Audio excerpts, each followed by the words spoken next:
Terima kasih Anda masih bersama kami dalam Sapa Indonesia Pagi, Saudara. Untuk mengawal pansus hak angket pemakzulan Bupati Pati Sudewo, Aliansi Masyarakat Pati Bersatu mendirikan posko di depan kantor DPRD Pati. Posko dibuat warga untuk menerima pengaduan masyarakat soal kebijakan Bupati. Selain itu, posko ini juga digunakan untuk menerima pengaduan masyarakat yang menjadi korban kekerasan aparat saat aksi unjuk rasa pada 13 Agustus yang lalu.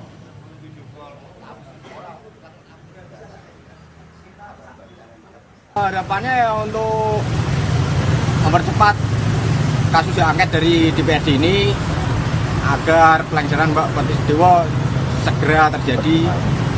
Percepatlah kita ngawal di sini agar DPR ini tidak masuk angin, Mbak.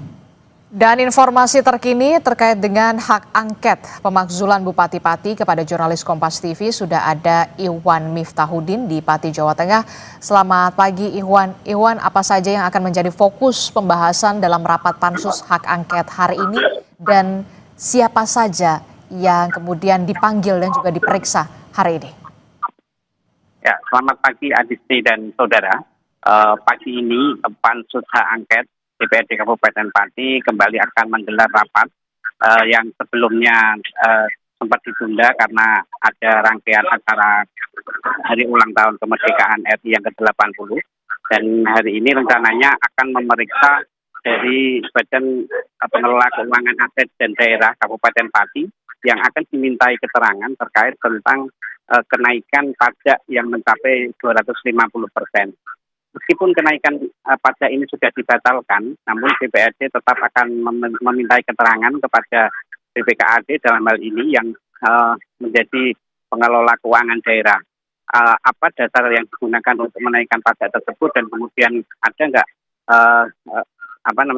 aturan-aturan yang sudah dijalankan sesuai dengan aturan yang ada. Selain BPKAD, rencananya juga akan dipanggil dari camat, perwakilan camat dan kepala desa, yang dalam hal ini juga menjadi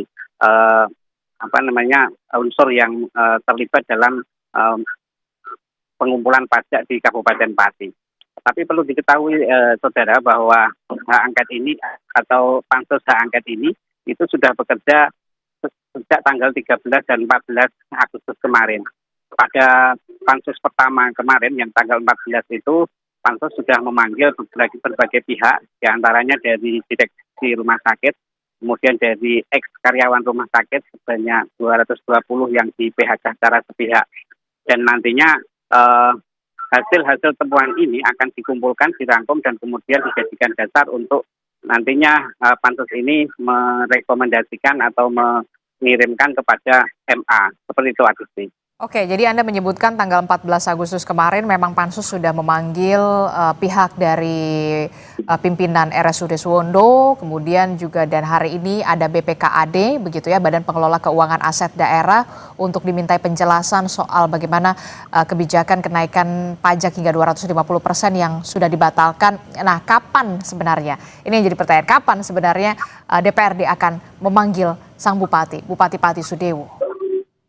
Ya, terkait tentang pemanggilan Bupati ini sendiri, Ketua Pansus beberapa waktu lalu menyampaikan bahwa kemungkinan akan dipanggil. Namun kapannya ini DPRD masih berhati-hati, artinya DPRD berupaya mengumpulkan dahulu bukti-bukti atau data-data dari aduan-aduan masyarakat.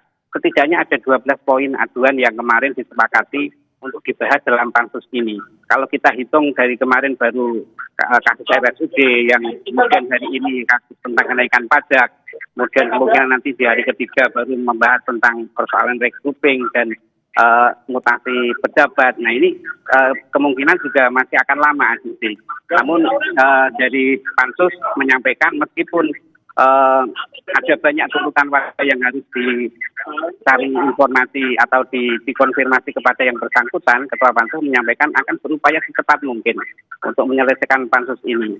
Dan perlu diketahui untuk peta pansus ini di DPRD Kabupaten Pati bahwa Bupati Sudewo ini memang didukung oleh 6 partai yang ada di parlemen, dengan kursi ada 20 kursi.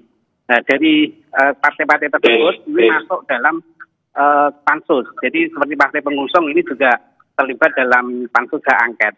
Jadi seperti apa nanti hasil dari pansus ini kita akan ikuti bersama dan awasi bersama, Adisti.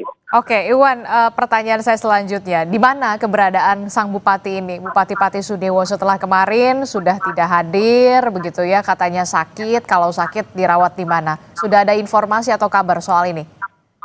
Ya, memang yang jadi pertanyaan masyarakat sejak tanggal 13 Agustus kemarin ini, Bupati Sudewo belum memunculkan diri atau menampakkan diri ke publik, dan ini menjadi pertanyaan banyak warga.